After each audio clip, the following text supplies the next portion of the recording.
tomorrow, a hurt to give all. Curse us as God has. Believe me, hell has no room for your crime. So beat me till the blood and the bone find our end here. Bye bye world, will our hearts still hold on? Boy, you're never gonna see the things that come of me. Raise your hands high, young brothers and sisters.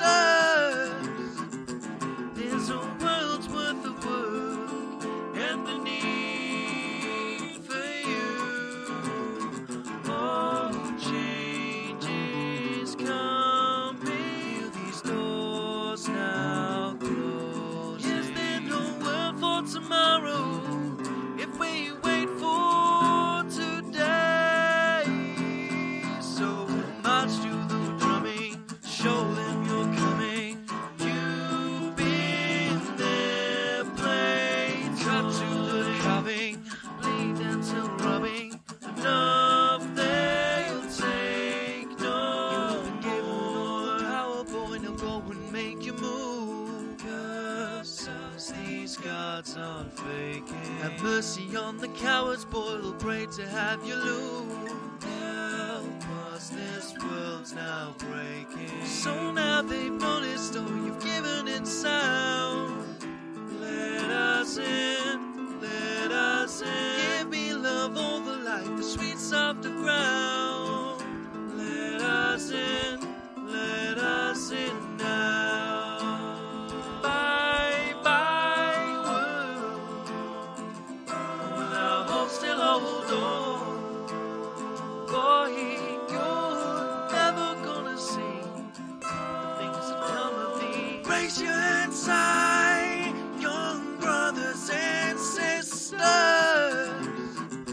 There's a world's worth of work and the need for you.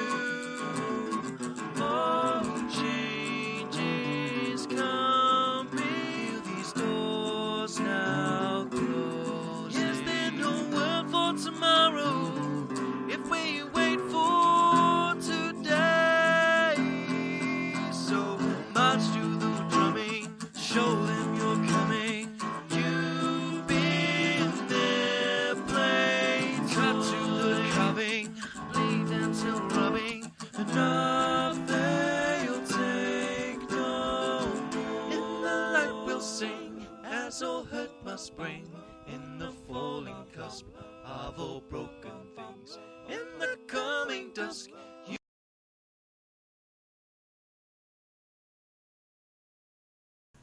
All right, how's everybody doing this evening? Tonight's going to be a short broadcast on this Friday night, but it's going to be some very important things because a lot of people out there in the truther world, they love their Ron Paul, fighter for liberty, libertarianism. Ron Paul really sticks it to the New World Order. Alex Jones loves him. Everybody loves good old Ron Paul, and everybody loves Rand Paul, his son, for the most part. They're fighting for us. They're our guys. They're our guys up on Capitol Hill. Well, are they? And we're going to do some streams over the next couple of months to really determine whether or not the Paul family are right for us. Now, I don't think they are. Both Ron Paul and Rand Paul have numerous connections to the Council for National Policy. Josh Reeves has talked about this extensively on his radio show. He's got Ron Paul and the Secret Right Volume 2. So yes, my opinion is that they're not our guys. But it's up to me to prove that. So why don't we play a clip when my boy, Billy Ray Valentine, shouts out to Billy Ray, Infinite Fringe, good friend of mine, personal friend of the channel. Hopefully one day I'll have Billy Ray Valentine on. But he asked Dr. Ron Paul about the Council for National Policy. And let's see what good old Ron Paul had to say about it when asked. Here with the Council on National Policy. I've been hearing a lot of stuff about this council. Like it's kind of like the Council on Foreign Relations. It's very secretive, right wing. I know Rand had a meeting with them in 2015 of some sort. Are you familiar with them? Yeah, and I think way back, I don't know how long they've been in existence, but I think it was back even, could have been in the 1990s. I might have visited with them. I don't know much about them. I can't make a comment because I don't know where they are, what they're doing, or what their positions are, or anything like that. But I'm aware of them, but just vaguely so. Okay. And I wanted to touch a little bit just on during the. Yeah, I spoke to them in the 90s, I think, which we never do that beforehand. Good job, Billy Ray. Move the ball forward. Move the research forward. Yeah, I mean, my son spoke to them in October 2015 when he was running for president. And it's unknown, but I probably did as well when I was running for president back in 2008. But, you know, I don't really remember. I heard about them. I mean, I was a member of the CMP, but, you know, I don't know. I don't know if I heard about them. I'm not so sure. Maybe Ron Paul's getting a little bit old up in that age. Get a little bit of, sadly, maybe a touch of the dementia. I wouldn't wish it upon him. But that's not really a good look, Dr. Paul. I mean, is it that you can't remember, or is it you just don't want to talk about them? Because to me, that sounds like probably what it was. Go listen to this interview with Don Jeffries, Billy Ray Valentine, and Ron Paul. Go listen to how Ron Paul excuses for Trump. Billy presses on him a little bit. Good job, Billy. Thank you for moving the ball forward, brother. Brother in truth. It's important. So here's good old Rand Paul. Now remember, all of the Republican candidates had to speak to the Council for National Policy as like a trial run, like a beauty pageant, they're all up there, talking about how they're going to save America, I guess by save America, they mean confiscate our guns, fight foreign wars for Israel, and for other vested Anglo-American interests. And I guess that's where we're at.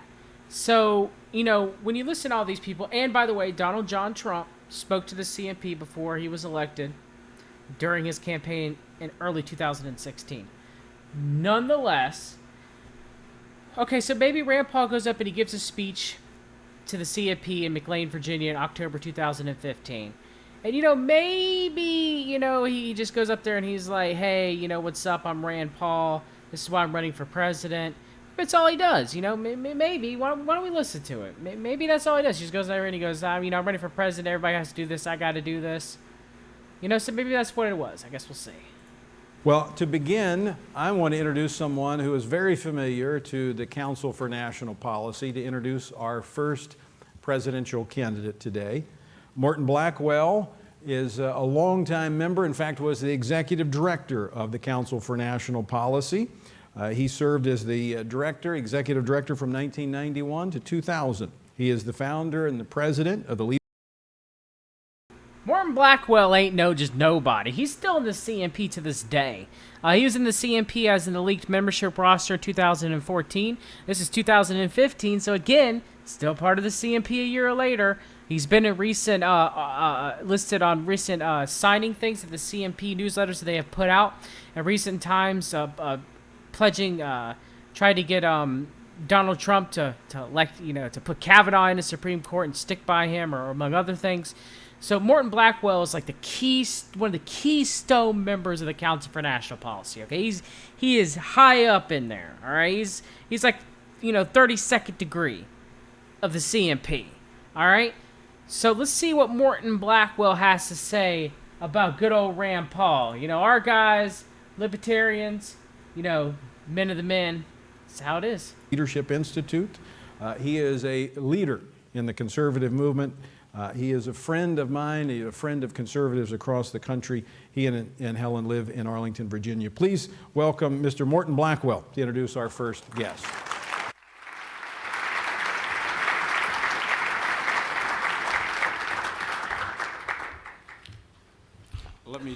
I failed to do one thing. Let me just give you, in case you forgot or you were not here last time. Our format is this. Our candidates will speak for 20 minutes. Then we will take questions from the floor. We had solicited questions from our membership. We have gone through those questions. We have categorized those questions. And you have been contacted if you are going to be one of many who are going to be asking questions. So I will come back after the 20-minute mark. I will moderate, recognize you to ask that question, and then we will have a lightning round of questions with our candidates. So just wanted to make sure that that was clear. Thank you, Martin. Thank you. Thank you very much, Tony. A pleasure for me, as usual, to come to the Council for National Policy, which is a vitally important organization for our country and does more good, shall I say, than is publicly apparent. It is my honor to have been asked to introduce our first presidential candidate. Dr. Rand Paul ran for office as a libertarian-leaning Tea Party conservative in 2010, taking on much of this town in the process, and he won a huge underdog victory.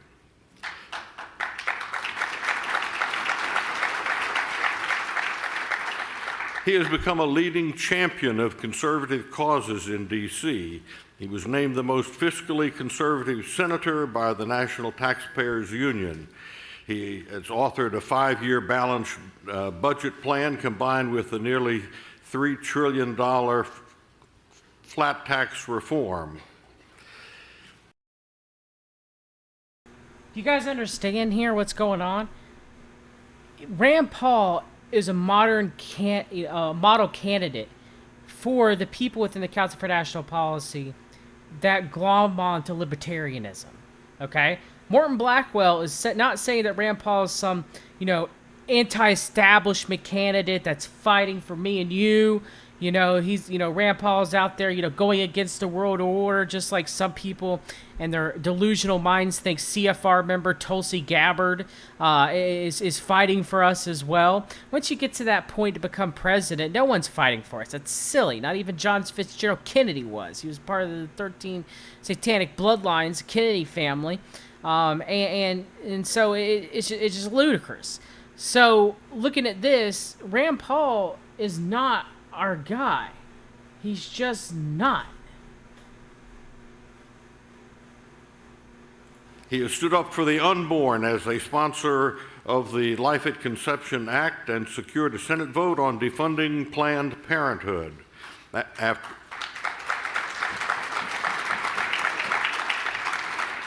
And that was after turning the tables and confronting the Democrats on an issue that too often has Republicans ducking and weaving. He's a champion of the Second Amendment and the sponsor of a national right-to-work law. He filibustered in the Senate twice to stand up for the entire Bill of Rights and against the Obama administration's abuses of power. A career doctor, not a career politician, he has led the fight for term limits and for reforming Washington. Perhaps most interesting, he has done all this while carrying his message beyond traditional Republican audiences to downtown Detroit, to Hispanic charter schools, and to college campuses everywhere. I've spent a great deal of my life and still do working with college students, and I can testify to you that he personally has a lot of young people, and in fact, it is in my judgment unmistakable that Senator Rand Paul has more identified and active college student supporters than any other candidate in this presidential race. Again, do y'all understand what Morton Blackwell's saying? Rand Paul is steeped in the Council for National Policy. I mean, steeped. I know this is a bitter pill to swallow for a lot of people out there when the truth movement, the fake truth movement, Alex Jones, Jeff Rentz, they all go, Rand Paul, the Paul family, Ron Paul, they're our guys. They're fighting against the establishment. It's a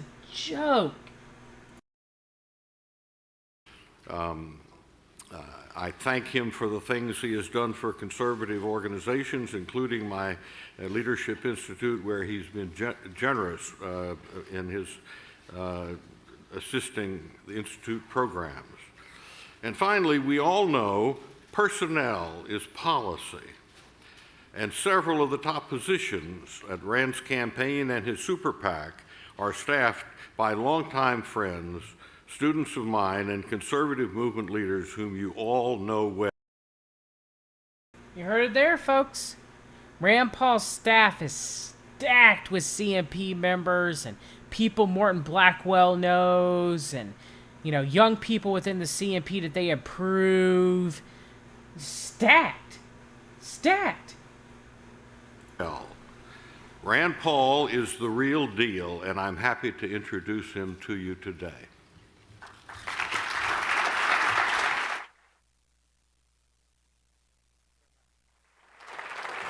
Thank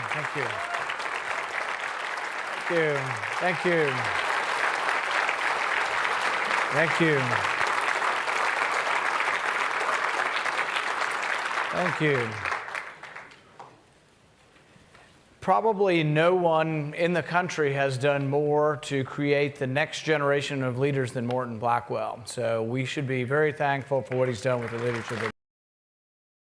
Now Rand Paul's going to get down on his knees, and he's going to praise Morton Blackwell. He's such a great man, this huge leader within the Council for National Policy, such a great man fighting for our rights, and yet people don't want to think that the Pauls are connected to the CMP. Give me a break.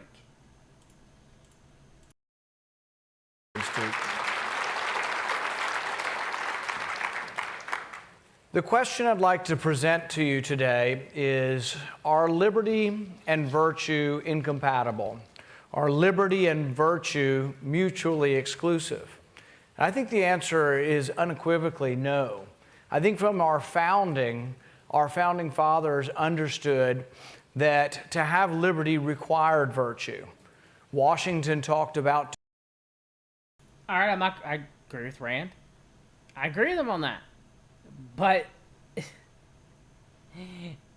where's the virtue of everybody in Congress? And yes, you might say, well, John, what about Thomas Massey? Oh, I'll get to Massey one day. I'll get to Massey being the headline speaker at the John Birch Society. I'll get to Thomas Massey. He ain't our guy either. None of them are. But Rand Paul, he says some good things. Out of all the candidates we got here, Lindsey Graham, Jim Gilmore, Ben Carson, Rick Santorum, he's probably the best one of all of them for the CMP. Best presidential candidate that we had forward at the time. The thing is he is just as connected out of the rest of them. It's like comparing crab apples to crab apples. It's ludicrous. Democracy requiring a virtuous people. My friend Don Devine has written in a book, he says that freedom needs tradition. What does he mean by that? He said freedom needs tradition for law and order, for inspiration. But the reverse is also true, that tradition, conservatism, needs freedom as well, to escape stagnation, to escape coercion.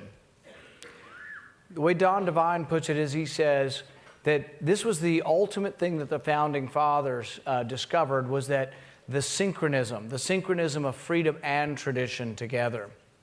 One of my favorite authors is Os Guinness, and he wrote a book called The Suicide of a Free People. And in that, he said that liberty requires restraint, but the only restraint consistent with freedom is self-restraint. There's a lot in that one sentence. Liberty requires restraint, but the only restraint consistent with liberty is self-restraint. We sometimes think that libertarians are somehow at odds with conservatism. But Ronald Reagan said the very heart and soul of conservatism was libertarian. There you go. If anybody thought that libertarianism wasn't a CIA front propped up for us to give us the illusion of choice. If anybody didn't think that the CIA, the libertarianism isn't controlled, and that, Ronald Reagan, another, the Council for National Policy president, CNP's president, spoke many times to the CNP while he was president and afterwards. He talks about how, conservatism and libertarianism, they're central pillars to a proper government, to a right form of government. So again, it doesn't matter if you're libertarian. It doesn't matter if you're conservative. Now, yes, I do personally have many conservative leanings, especially when it comes to social policies, pro-life, pro-Second Amendment, pro-First Amendment, which actually used to be a liberal view. Now it's conservative. Funny how the paradigm shifts on that. But still, nonetheless, this is what you guys have to understand is left, right doesn't matter. The world order, they're all in on this together. Get back, it's this whole freedom and tradition. Now, there have been wars, and some of you may remember the wars from the early days of National Review, and the libertarians fought with the conservatives and kind of went into their own corners. But there were also people all along who wanted to find a middle ground between libertarianism and conservatism. Some called it fusionism. Myers, who wrote with National Review, tried to have a foot in each camp and tried to say that there really wasn't an incompatibility here. But I do think that liberty is inversely proportional to the size of government. I think as government grows larger, your liberty grows smaller. In fact, I tell people there are two reasons why we should all want small government, the smallest government possible. One is the liberty argument.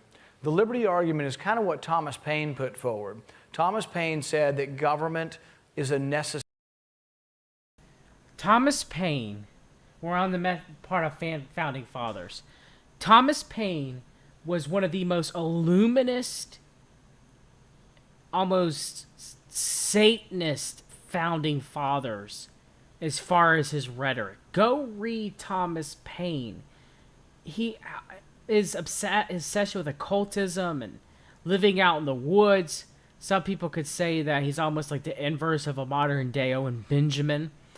But it's just interesting that Rand Paul venerates Ayn Rand, who was crazy, who was in love with a serial killer, who probably had no empathy whatsoever.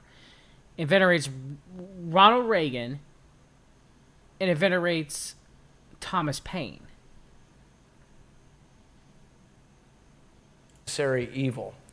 And you're like, oh my goodness, he's saying government's evil. It's not that evil. I'm part of government now, so it can't be terrible. But it is a necessary.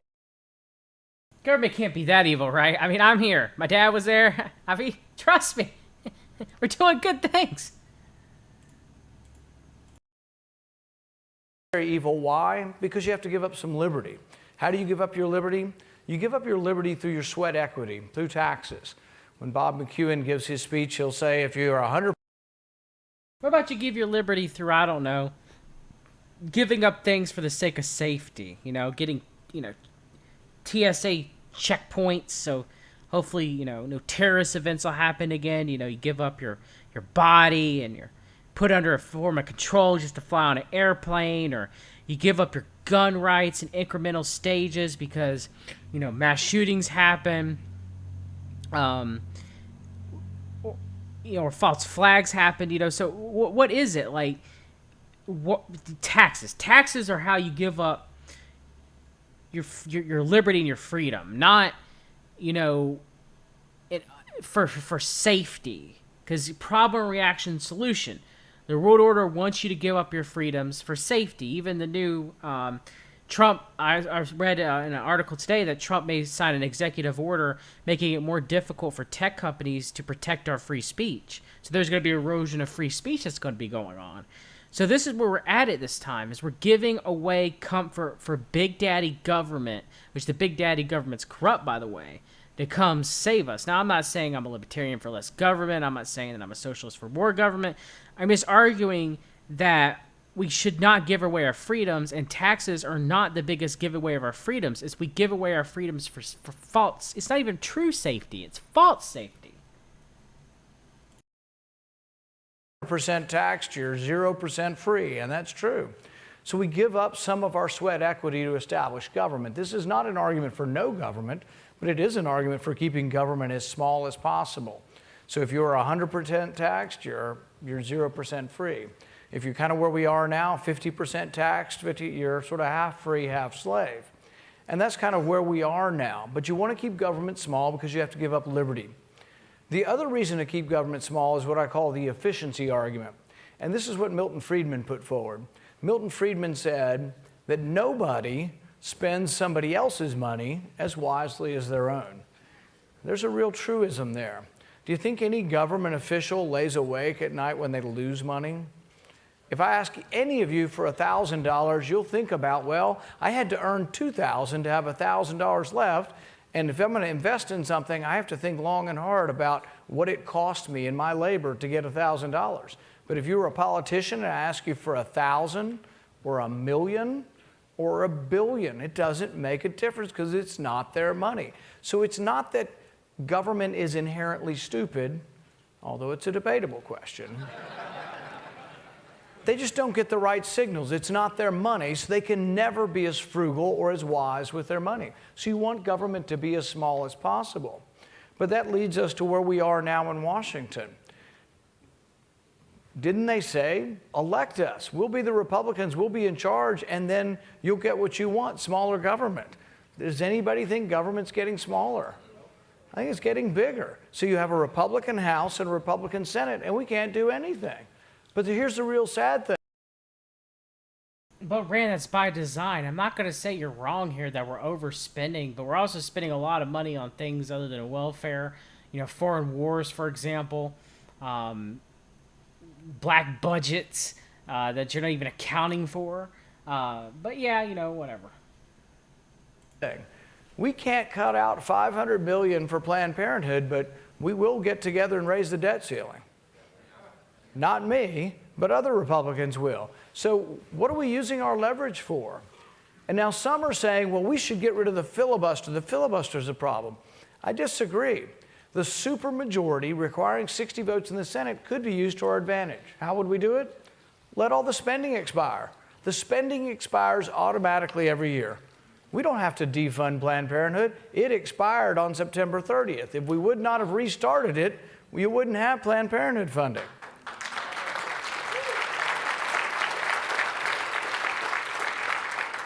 In fact, And I agree with that, but still, nonetheless, he's still advocating that the world order doesn't exist. Planned Parenthood's going to get... Eugenics has been part of their plan since forever today. It's going to get funded anyway. in fact, when it expires, you say you want to restart it? Go for it. Take 60 votes now to restart it. We should do that with everything in government. It's not just about Planned Parenthood. There are thousands. That's probably the most offensive spending, I think, in the budget. But there are thousands of wasteful programs. I'll give you a couple of examples. We spent $800,000 in the last couple of years on developing a televised cricket league for Afghanistan. Really? They don't even have TVs in Afghanistan. 1 in 10,000 people have a television in Afghanistan. But I don't care if they've all got TVs. We don't have the money to do silly stuff like that. We're borrowing money from China to send it to Afghanistan for televised cricket. We spent $250,000 last year on bringing 24 kids from Pakistan to send them to space camp in Alabama. Really? We don't have money for this kind of stuff. Let it all expire and tell them you want that kind of junk, you've got to get 60 votes. Use the supermajority that's required in the Senate for anything to our advantage. We spent a couple $100,000 studying Japanese quail to see whether or not they're... Pretty sure very few people are going to disagree with Rand here. I can't even disagree with him. That the government doesn't waste money, even from a basic level, even if you don't even look at the black budget. Yes, they waste money. But then again, what value does our money really have? What value does fiat currency really have? They're more sexually promiscuous when they're on cocaine. I think we could have just polled the audience and saved the money there. But when you bundle all of the spending into one thing you call a continuing resolution, you're continuing more of the same. Nothing gets reformed, the debt continues to accumulate, and it accumulates at about $1 million every minute. So I see such great inertia and such great attachment to the status quo, I'm ready to say enough's enough. Let it all expire and tell the people who want to spend money they've got to get 60 votes to restart it.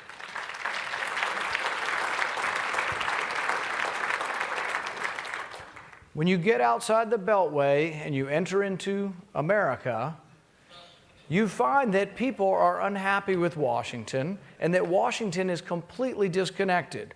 And I'll give you an example of how disconnected.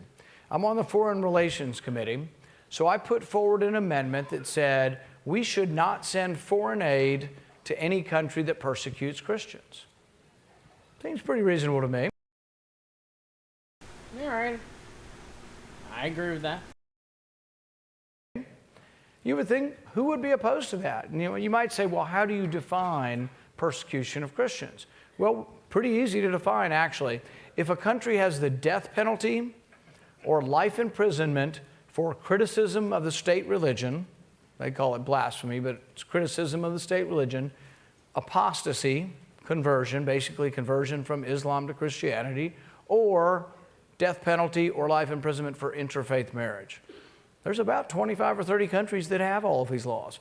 Most of them have contributed to the Clinton Foundation, by the way.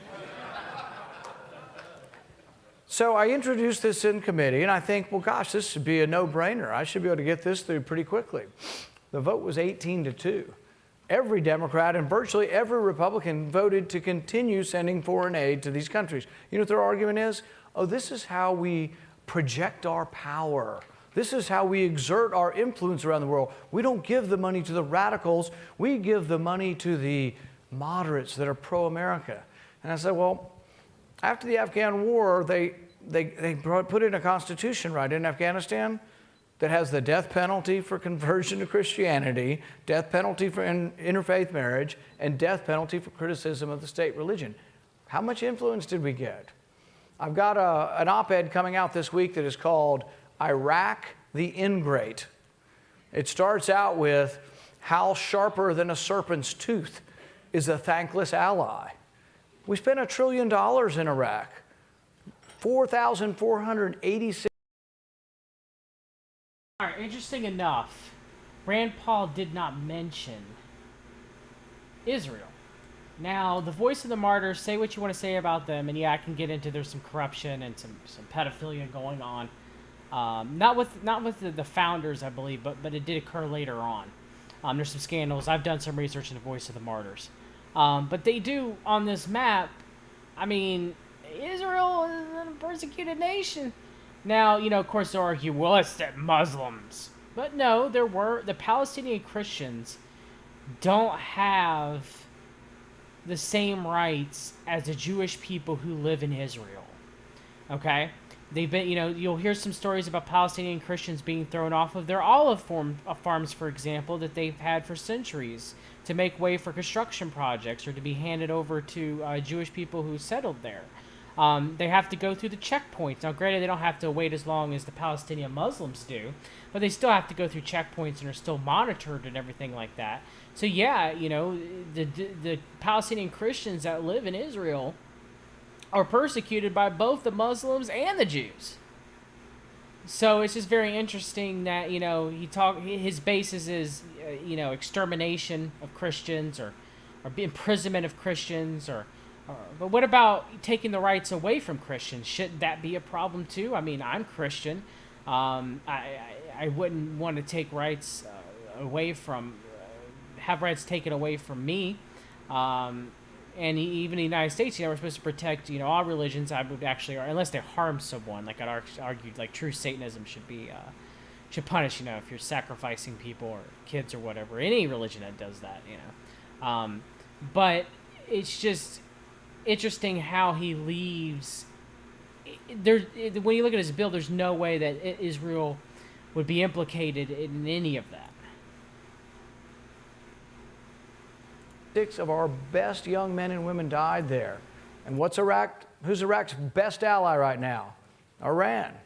Who's their second best ally? And it's a close call. Russia. Who gave Russia permission to fly over Iraq recently to bring more troops and weapons into Syria? Iraq. But this is where we may be divided a little bit, but it's important that you hear this. Many in our party, many presidential nominees are saying, we need a no-fly zone over there. Hillary Clinton's for it too. Everybody seems to be for a no-fly zone. So we're going to have a no-fly zone over a space where people are already flying. What does that mean? How do you have a no-fly zone over an area where people are already flying? That means you're going to shoot them down. Who's flying over this space? Iraq and Syria have invited Russia. I'm not saying it's a good idea, but they have invited Russia, and Russia is currently flying over the space that Carly Fiorina, Rubio, Hillary Clinton, they all want to have a no-fly zone over there, over a space Russia's already flying in. Everybody says, oh, I'm the next Ronald Reagan. I'm the reincarnation of Ronald Reagan. But if you study Ronald Reagan and you think about... Interesting term for a so-called Christian to use, reincarnation. Reincarnation of Ronald Reagan. One thing, okay, so as a Christian, one thing I do want to make notice is the Council for National Policy, to some degree, they do want a theocracy. They want a true Christian, well, they're not really Christian, but this is what they put forth, that they want a true Christian government to be in control of the United States, of the world, kind of like have a Christian theocratic government. As a Christian, that's not supposed to happen until Yeshua comes back. So for them to think that they can make it, that's extremely high and mighty. And look at what his foreign policy was. He would never do this. He would never say, we need to have a confrontation and we need to be prepared to use force right now against Russia. We spent 70 years trying to avoid a confrontation with Russia. And you know what? We outlasted them. And in the end, you know why we won the Cold War? And this is incredibly important because we've got a lot of crazy... Did we, Rand? Did we lose the Cold War? Was the Cold War a false war? Maybe. Do powerful Russian oligarchs have very strong control in the United States? And no, I'm not talking about from a liberal perspective that Russia hacked our election. I ain't talking about that. Possibly. But you ain't going to get that from Rand Paul. Craziness and crazy people running around chasing after Uncle Bernie. Ooh. We won the Cold War because the engine of capitalism defeated the engine of socialism.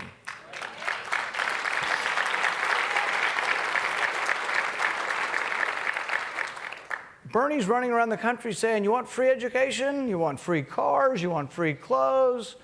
You want free movies? You want whatever you want, we'll give it to you for free. And it's like, he's missing out on the part of socialism that should have us all really animated. Socialism is against choice. See, the Democrats say they're the party of choice, but socialism is about taking away choice. Light bulbs, that's just the tip of the iceberg. Toilets, refrigerators, washing machines, but you go on to the means of production. If you want to produce anything, you got to get permission from the state. If you want to buy anything, you got to get permission from the state. And really, there's one fundamental thing about socialism, and this is what brought down the Soviet Union, brought down the Soviet Empire, and condemns all socialism to failure. They cannot determine something as simple as the price of bread. Think about it. You set the price too low, the bread's all gone. You got famine. You set the price too high, the bread rots on the store shelf, or there develops a black market. Nobody can know the correct price. Why? There is no correct price other than what the market determines. The beauty of capitalism, as recognized by Adam Smith when he said, your supper is not brought by the benevolence of the brewer and the baker. Your supper is brought by their self-interest. But it's their self-interest in trying to provide for their family that, as a secondary consequence, brings great distribution of products and wealth.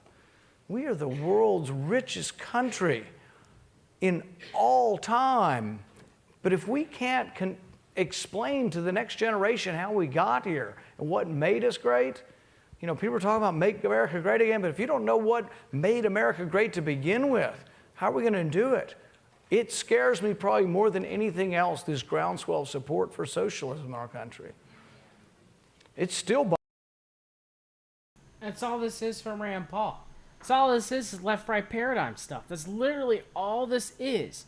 That's all you're getting from him is, you know, socialism versus libertarianism, communism versus libertarianism, or, you know, right versus left. And I'm not defending either one of them, but that being said, that's what you're getting. You're comparing crap apples to crap apples.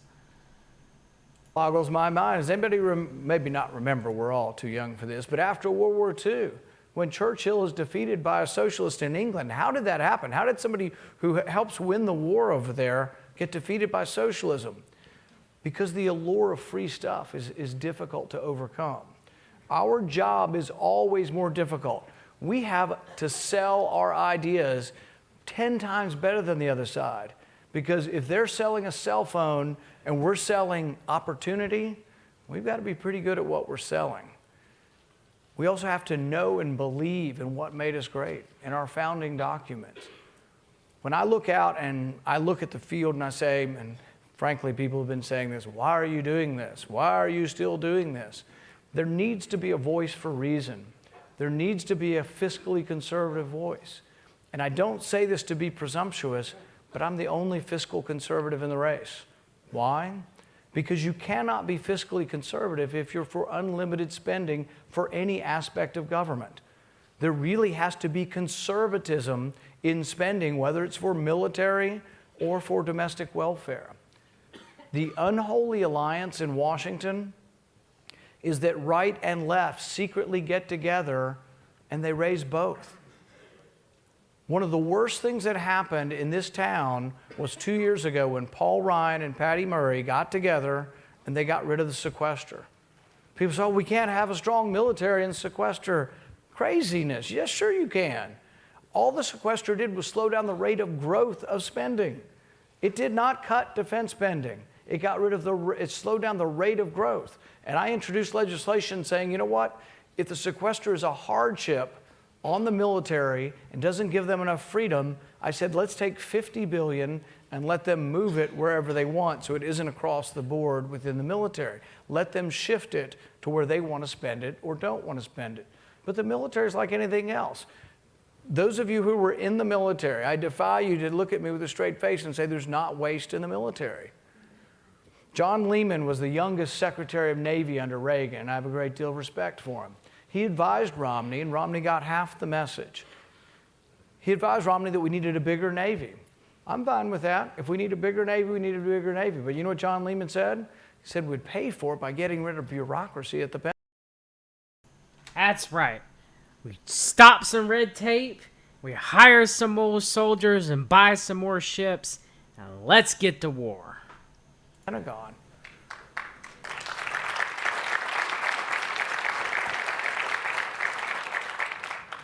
We are a bigger and more diverse nation with every new day. We are not going to win again, and I promise you this is true. We are not going to win again by saying, we're going to get more of the Caucasian vote. And I know that's not somebody's stated purpose, but that seems to be what's happening. And some people think, yeah, we could just win by getting more of our base out. No, we need to get new people into our base. We need new people to come into our party. I tell people we need people, rich, poor, white, black. We need people with tattoos, with earrings, without earrings. We need a whole cross-section of new people. Liberty's popular to a lot of people.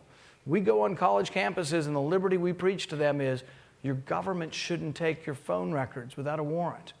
that big government shouldn't be collecting your records, because after your phone records, they'll come for your gun records. After your gun records, they're coming into your house to investigate your religious beliefs. It's all part of the same scheme, and we should stop it.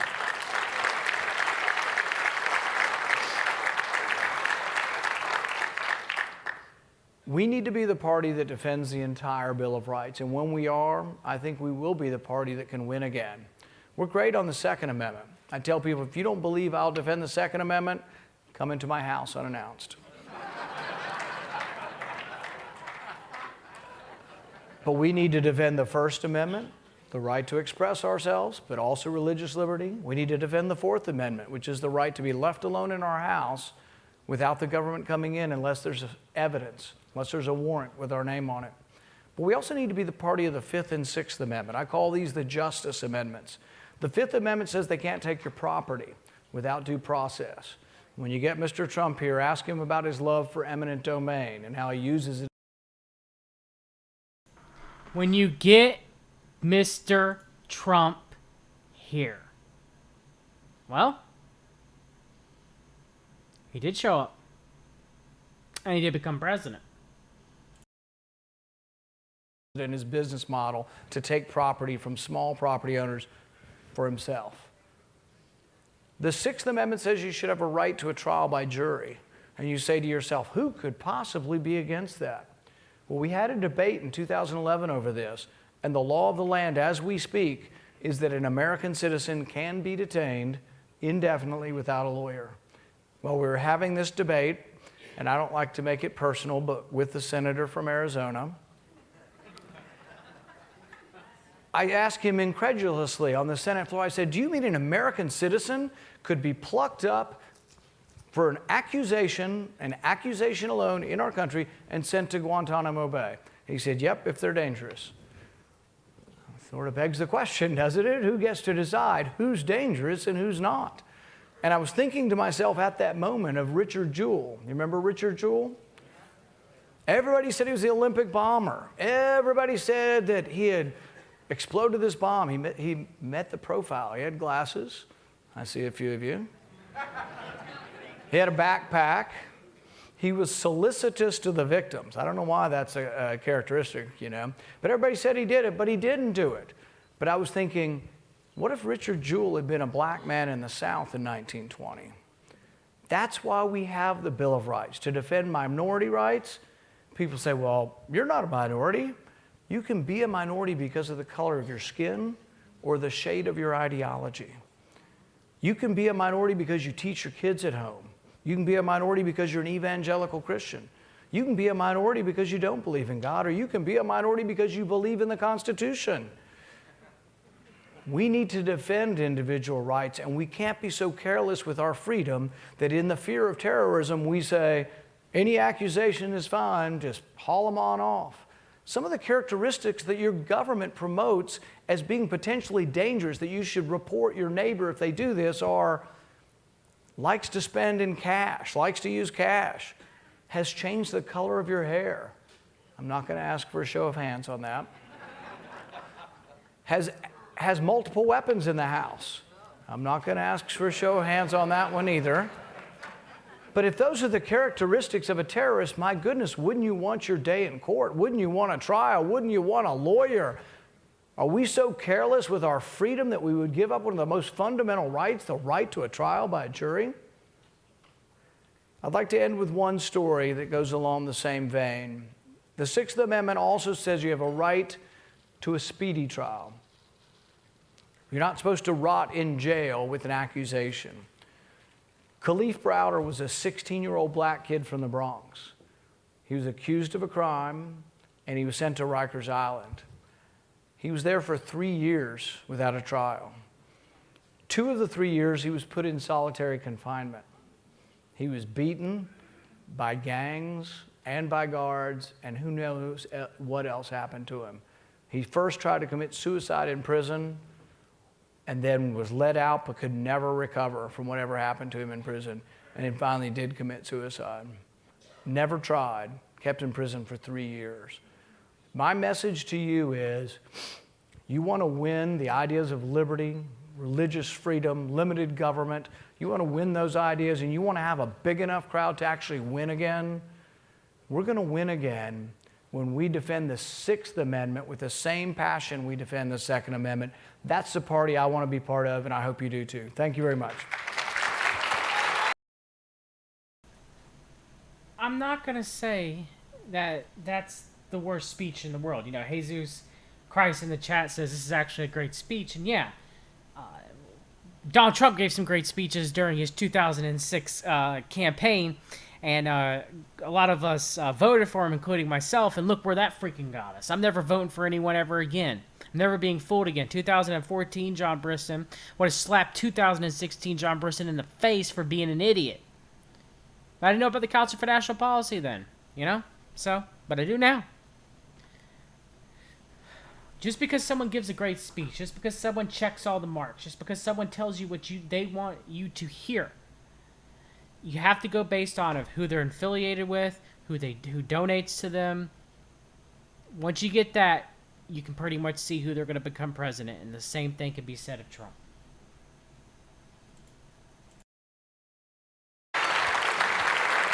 Thank you. Thank you. Thanks. All right. Go ahead. Thank you. Thank you. Thank you, Senator. Thank you, Senator. Okay, we have a number of our members that over the course of the last few months, anticipating you coming, along with the other candidates, have been working on questions that they would like to ask. 2 months? That's a long time to be working on it. These could be really hard questions. Well, they're 12-part questions. And you have 12 seconds to answer. Oh, that should be easy. We're very generous. We're very generous as conservatives. Actually, we have a number of questions. Again, it's a pageant. It's a contest. You give a good speech, you answer some questions, and if the CMP likes you, you get nominated as a Republican to run for President of these United States of America.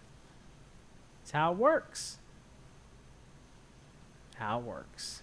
So, as you understand, the Council for National Policy is an umbrella of conservative groups that encompass foreign policy organizations, fiscal conservative organizations, and social policy organizations. So you'll be hearing questions, obviously, as you know, from a full spectrum of the conservative issues. And we begin with a foreign policy question from Clifton Schroeder. Clifton? Senator, many would argue that program defense cuts, as well as sequestration cuts that you spoke about, have been devastating to our military readiness.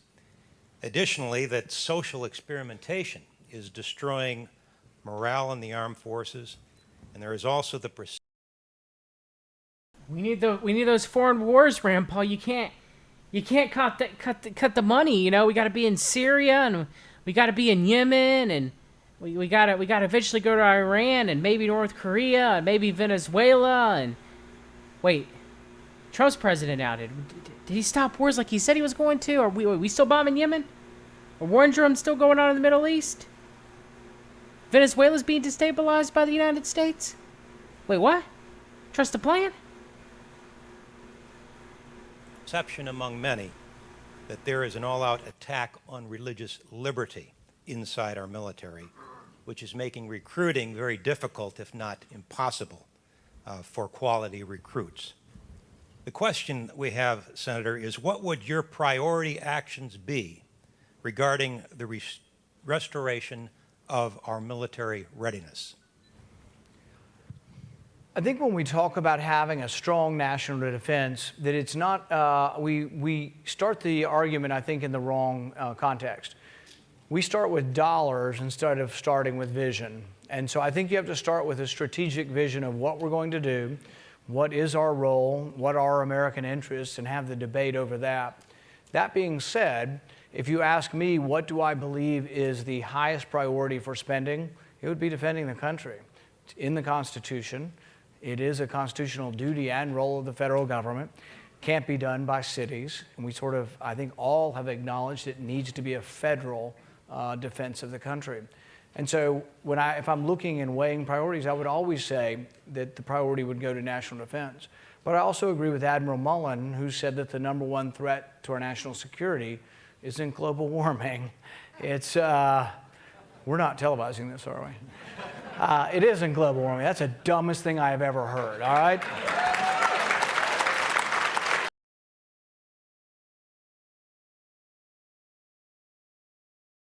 You ain't televising this, right?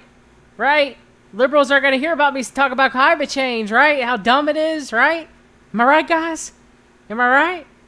It's okay. I can say maybe half of what I really truly believe, right? Right, CMP?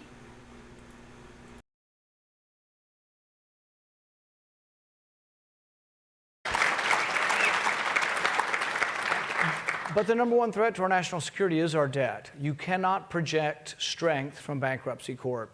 So when we're looking at it, we do have to put things in perspective. And I think the people who have really gone to town on the sequester from the conservative point of view, saying, oh my goodness, we can't live with this, I think have overstated the case. What we spend on military equals the next 14 countries combined. So we still spend a lot on military. We have, in real terms, I believe, had a 50% increase in military spending over the last decade, in real terms. So it's not like we're not spending any money. I think we could spend it more wisely, and I think we have to make some technical decisions. Do you need more people in the Army? Do you need more soldiers? Or do you need more cruise missiles? Do you need more ships, or do you need more submarines? Do you need more land-based intercontinental ballistic missiles, or do you need more based on submarines? And I think these kind of discussions can happen, but I don't think it's a set dollar. It's not what we're spending our military budget on. It's how we're spending it. That's the key. We might reduce a little bit, but we still might need, instead of buying this, we need to buy this. Instead of buying this, we need to buy this. Still, the military-industrial complex continues on. Dollar amount. And this is where I do have a disagreement with some conservative groups who say, absolutely, it's got to be 4% of GDP or some kind of number. I think that's starting out with a dollar sign. I mean, during World War II, what was it? 30% or 35, a third of our economy was going to national defense. So in times of war and in times of endangered country, you might spend a lot more than 4%. Is 4% what you have to always spend? I don't think you start with a number, because then you'll always have people just spending to get to the number. You have to start with what you actually need for national defense. One side item I'd just like to bring up, because you didn't really mention Major Son, but I think within the military, one of the things, for goodness sakes, we ought to let our soldiers carry weapons when they walk around the base.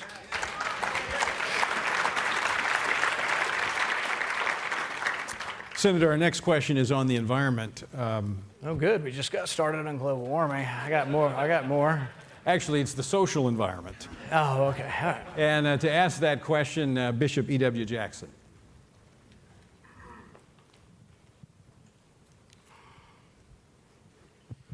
Thank you, Tony. Thank you, Senator, for being here. The Obergefell decision, of course. The man asking the question is E.W. Jackson, American conservative politician, Protestant minister, and lawyer in Virginia. He was a Republican Party nominee for Lieutenant Governor of Virginia in 2013 election. He was the primary candidate for the United States Senate in Virginia in 2012 election, and sought the nomination again in 2018 election. That's the guy who's talking right now. Overturned thousands of years of human history and culture and redefined marriage for us. And many of the worst predictions by conservatives, one of which that ultimately some of us would land in jail over our disagreement, happened to Kim Davis in Kentucky, your state. The question is, well, really twofold. One is, do you believe this is now a matter of settled law that we ought to just move on? And number two, what, if anything, would you do to try to protect the rights of conscience and freedom of religion by Christians and others who continue to hold that marriage is only a union between one man and one woman? I think that there does come a time for resistance. And I think the time comes when government comes through the church doors and attempts to tell you what to do and believe in your church, that there will be a time for resistance. When that happened in Houston, when they had a subpoena sent out to get ministers' sermons who were objecting to same-sex unions or to a new law that was in Houston along these lines, I think that's a time in which you resist, and people should say, you're not coming in our church, and you'll arrest me before you come in my church. As far as Supreme Court decisions, I'm fascinated by a republic that can continue on and sometimes get it wrong for a long period of time, and this is why we shouldn't give up hope and still get it right at some point in time. Plessy versus Ferguson said that separate but equal was jolly well good, and we could just separate the races and they could have, we'll just do it and you'll get equal education. And at that time, one of the greatest dissents was Justice Harlan, who said the Constitution is colorblind and does not countenance classes. He was right, but he was in the minority at the Supreme Court and he lost. It took 50 years to get to Brown versus the board, and then we finally got it right. I think with marriage, this will be revisited, and we should have it revisited. I will tell you the one thing, though, that worries me as much or more than anything about sort of religious liberty, and we need to be aware of, and conservatives sometimes fall into the trap of this. Many conservatives will say, we need to cut out subsidies to people by giving them a tax deduction for any of a variety of things. The danger is if you call a tax credit or a tax deduction a subsidy and say that anybody who gets one can be regulated by the government, think about your church donations. That's what they're using. The progressives love this, but some conservatives have fallen into the trap of saying that a deduction is somehow government's money. You're not getting back some of your own. The government's giving money to the church so the government can regulate the church. This is where a lot of it stems from. But in the oral arguments in the case, they said the other worry is all the different ancillary functions of churches, schools and hospitals and all of that. And I think we continue to fight all of those in court case. With regard to Kim Davis in Kentucky, we have something called the Religious Freedom Restoration Act in Kentucky, and it should allow protection for her to be accommodated for her beliefs. And I have proposed that we continue to fight that battle. That argument wasn't brought up. And if it goes back into court, that argument needs to be brought up, and we need to see if we can allow the Religious Freedom Restoration Act to actually work for us. Okay, I may not be aware of that. Does somebody want to make that point? Oh, good. Well, you know a lot more than I do about the case then. I stand corrected. Hold for the microphone. No.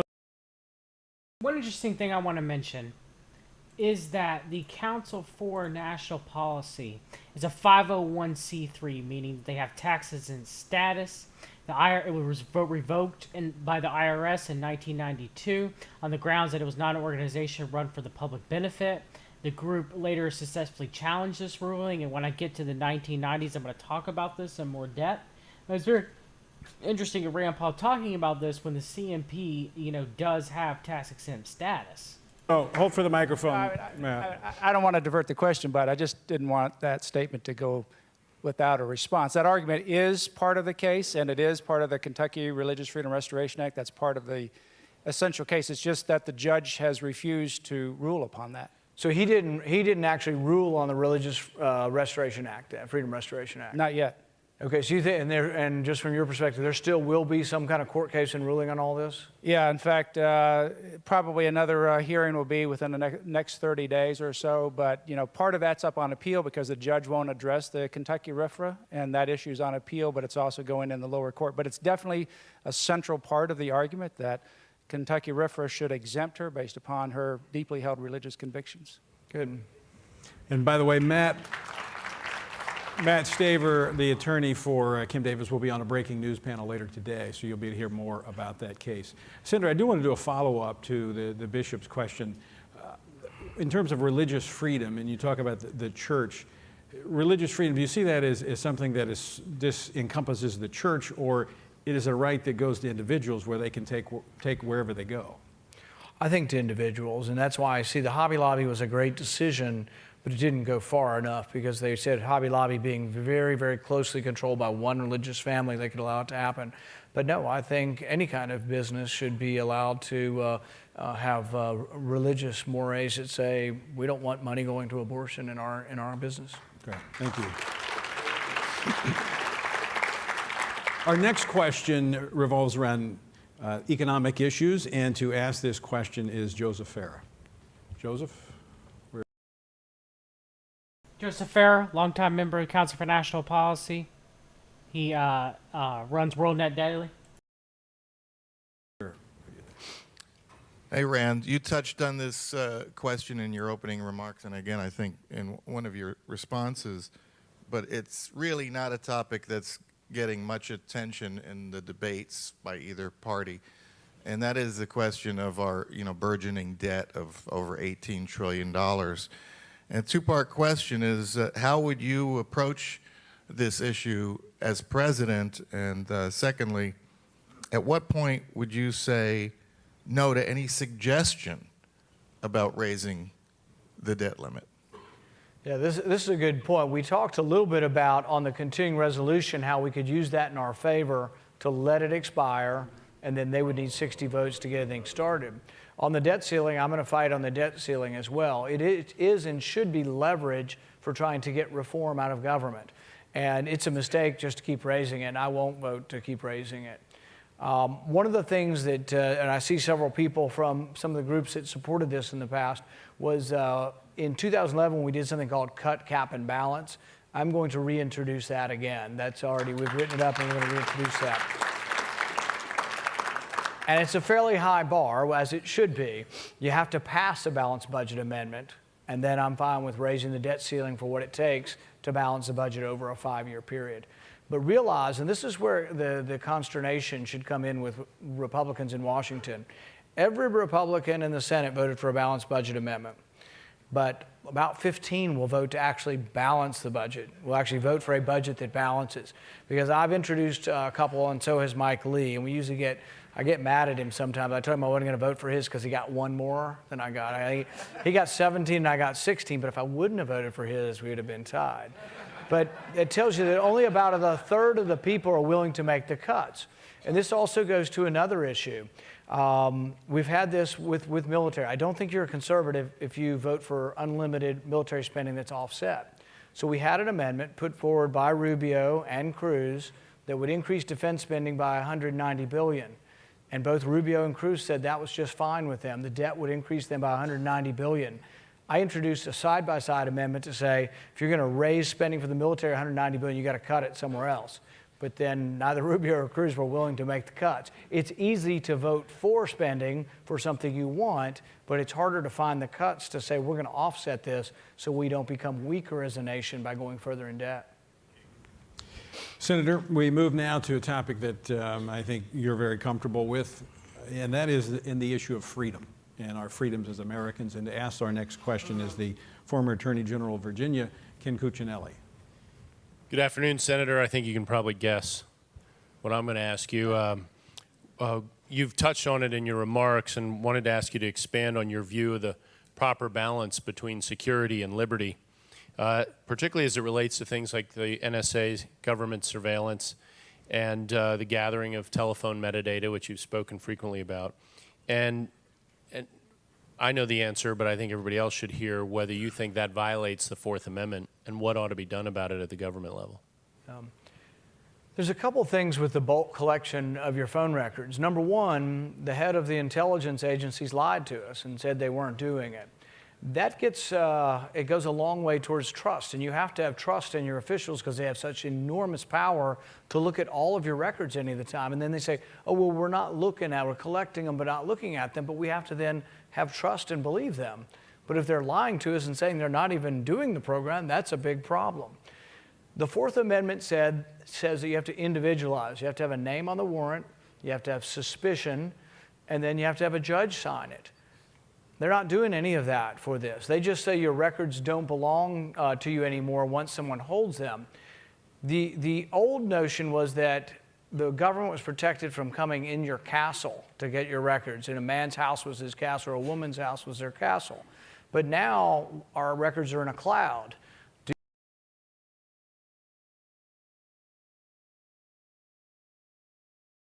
Just to let y'all know, Ken Cuccinelli is the director of the United States Citizenship and Immigration Service under the Trump administration.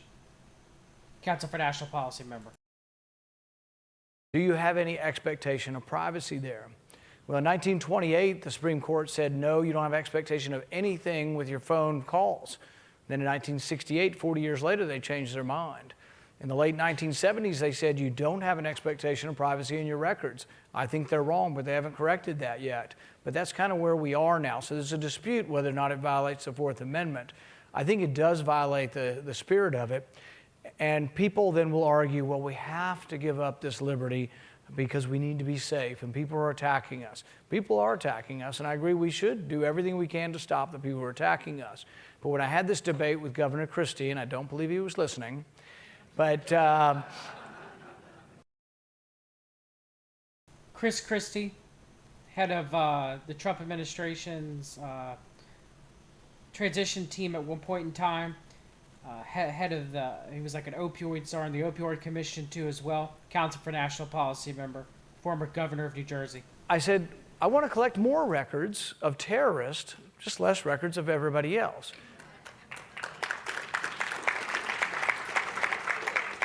What I mean by that is, it is a low bar to get a warrant, but it is a bar. It's a pretty low bar to get one.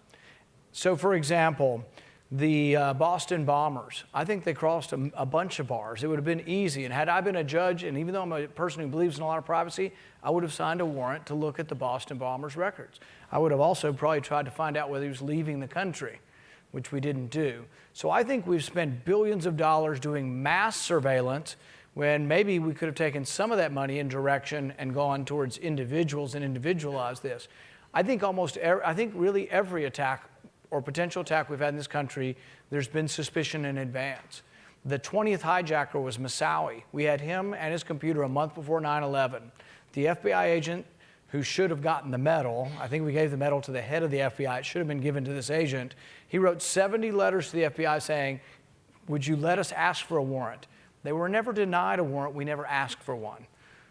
We should have done that, and there was a chance. When we looked at his computer, we did link to 4 or 5 of the hijackers. Malcolm Gladwell has written a statement based on sort of Herbert Simon, who got a Nobel Prize for research, that knowledge does not equate to wisdom. You know, it's understanding the knowledge. So I read somewhere we have 800 million hours of audio. We've listened to 25% of it, you know? Let's get suspicion, and let's really dig into the details of networks of terrorists. Let's don't waste time collecting everybody's, because it's an insult to us, and then we give up liberty that really we should be part of our cherished Bill of Rights. Thank you, Senator. Our next question comes from Tim Lefevre, and it's on social and domestic policy. Tim? Senator, this is a two-part question on an issue that you've dealt with in your remarks. Would you as president ever approve a budget that includes federal funding for Planned Parenthood or any other abortion providers? If no, how would you ensure that continuing resolutions for funding the government? The sad thing is they don't post all the speeches to see if he does it. So we'll never hear Donald John Trump's speech to the CNP. Man, I wish I could have heard it. Were passed without also approving funding of Planned Parenthood?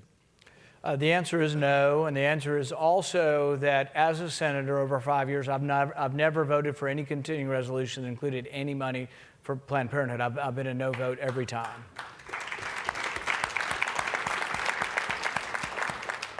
I think that the presidency, one of the biggest problems we face is that the power of the presidency has grown, and the power of Congress has diminished.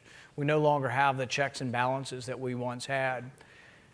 That being said, the power of the presidency has mostly been used for harm as well.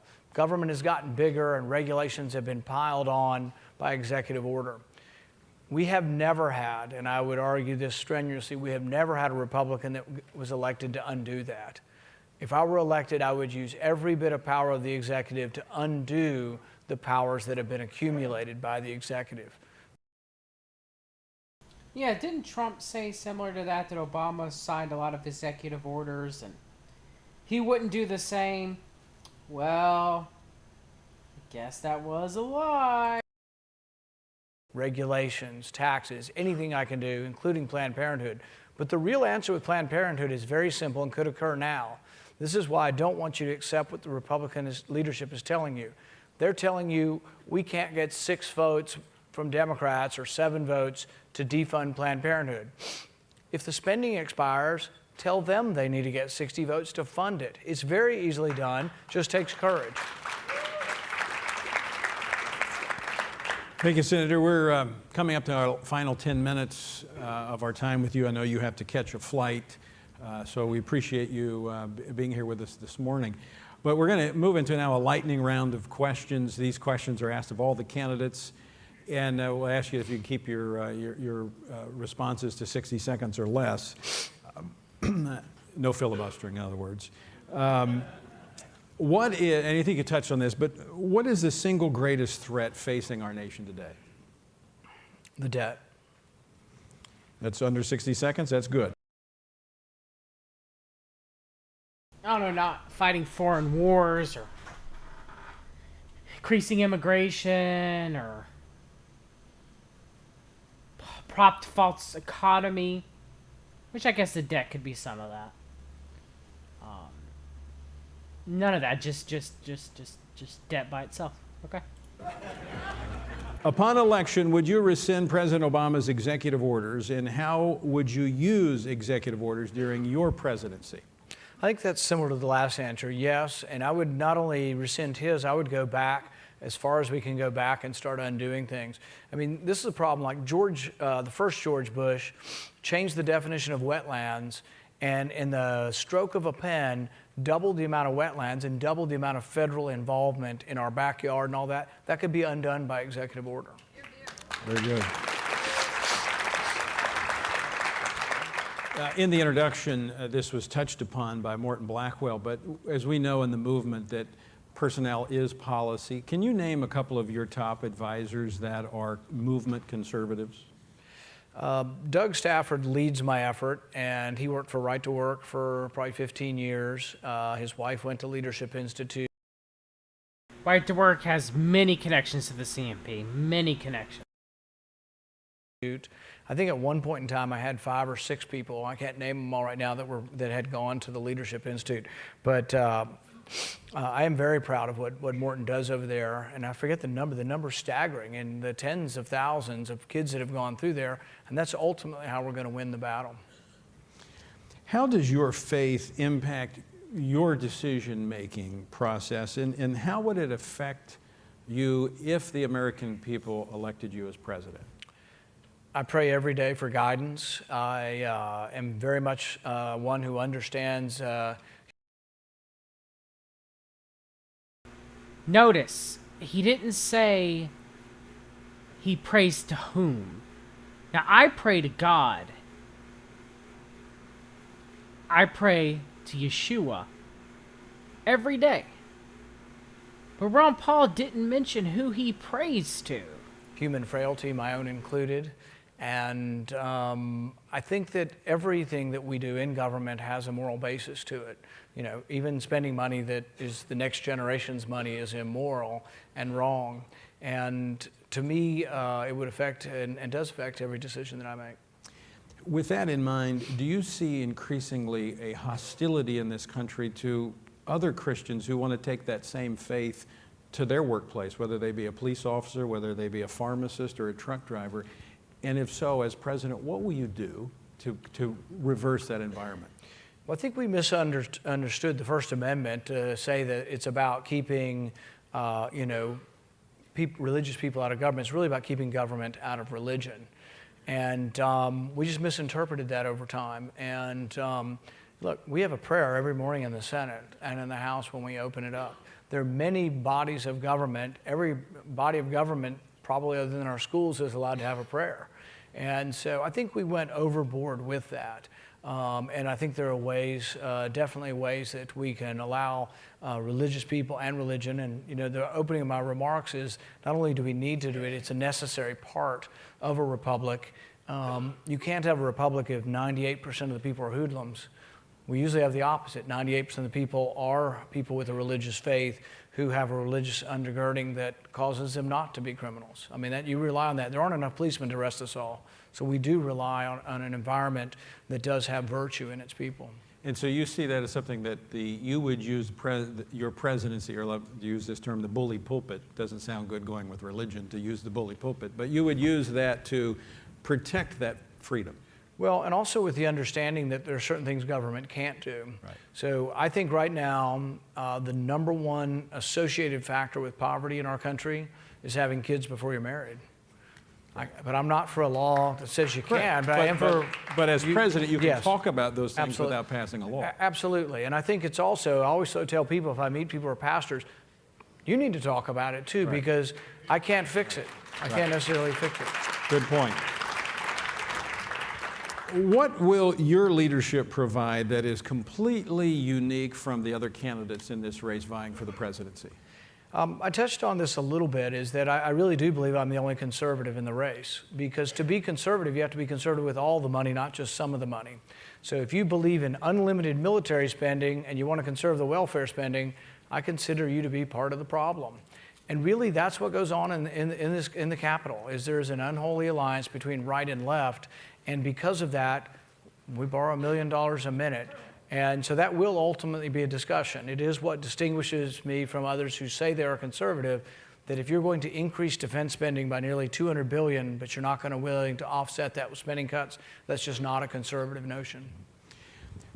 Traditionally, Republicans, when they come in behind a Democrat in the presidency, will stop the bad programs. But we're at a point in our nation's history where we just don't need a Republican that'll babysit America's demise. We actually need someone to undo the damage, which could make you unpopular.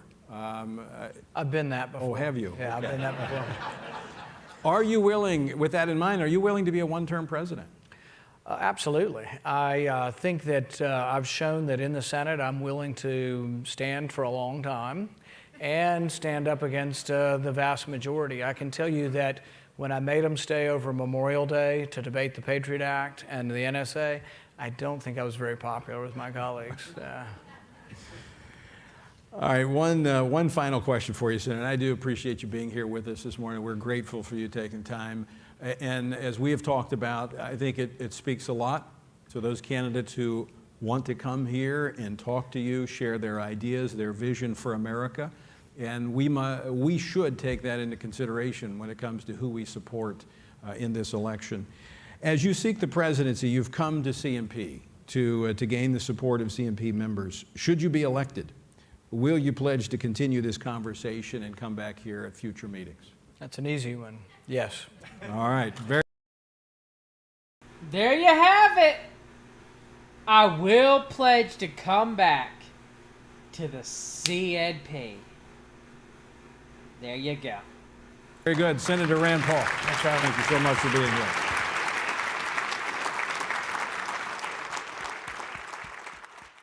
Well,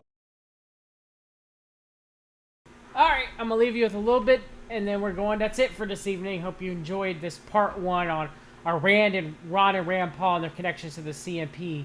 Are they our guys? I think I pretty much made a starting case that they are not. They talk good, but it's their connections. That's what matters. So what about this article? An Aftermath News. I'm not going to read the whole thing, but I do want to bring out some good points in here. Ron Paul and Freemasonry. Ron Paul speaking at the Georgetown Jesuit University, which is true it is, alma mater of Carol Quigley and Bill Clinton. Note the Freemasonry symbols in the back of the walls. And yes, Georgetown University is a Jesuit university.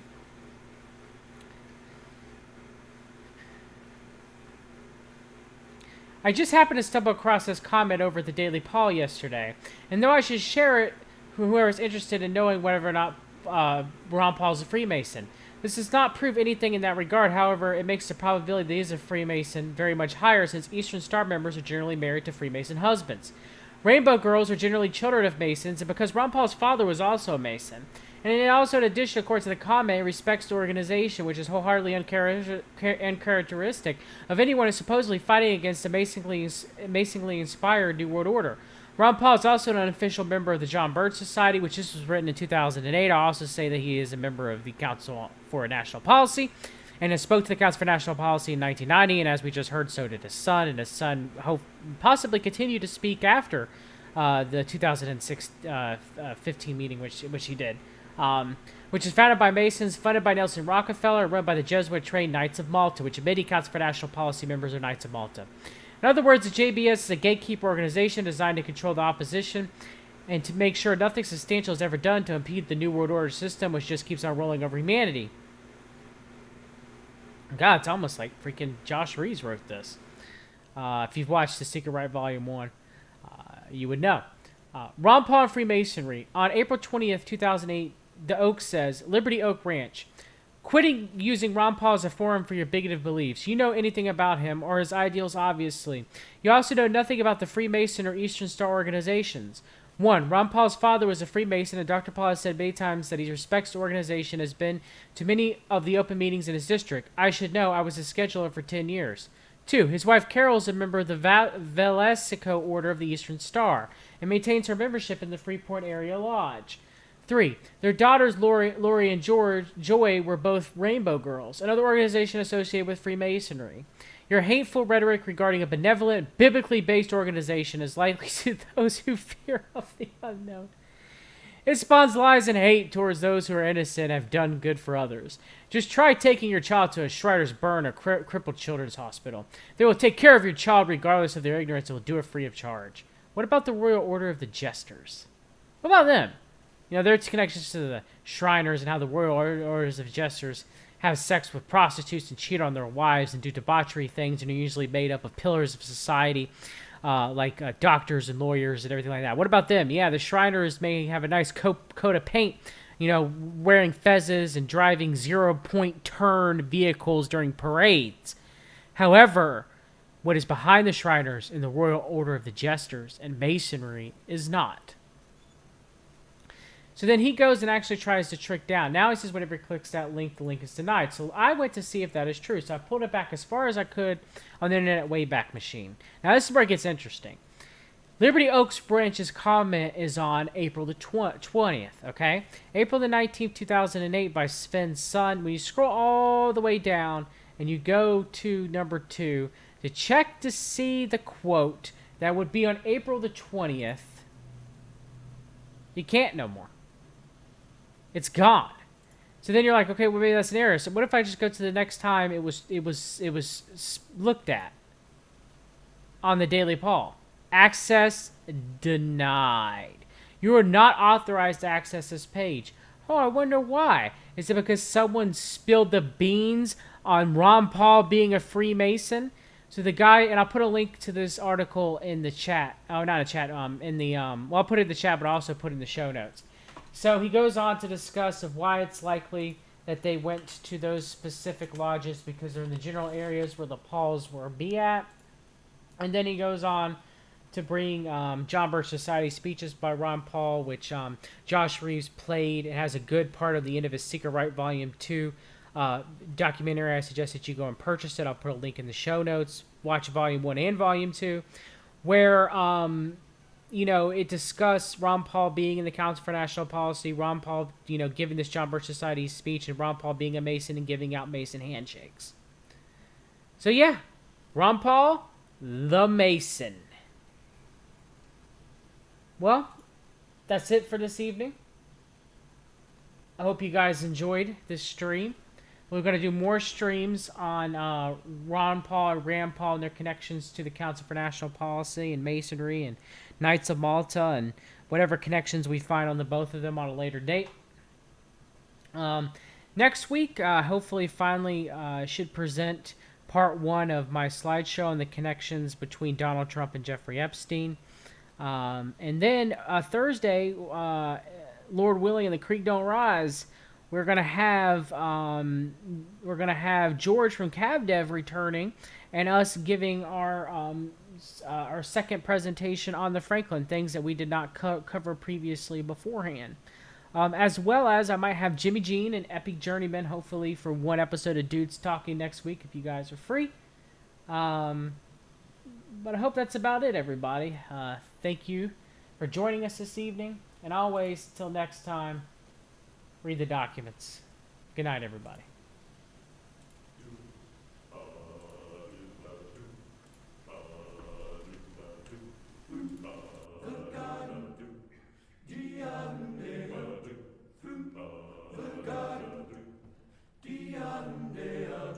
If you walk through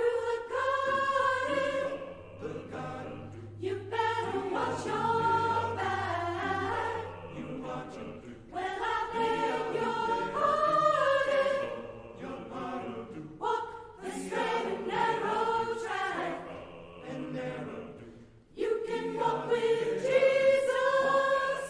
Jesus. He'll save your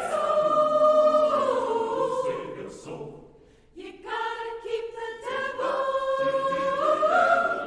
down in the hole.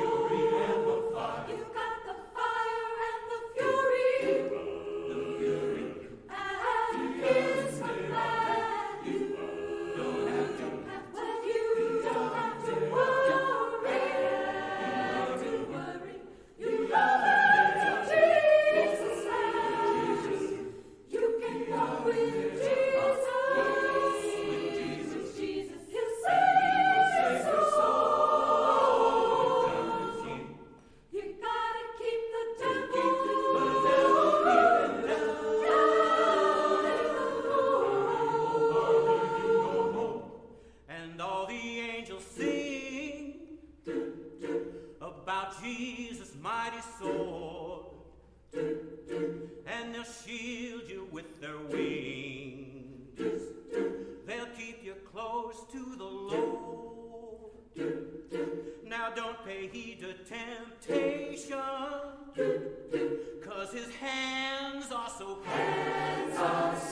cold.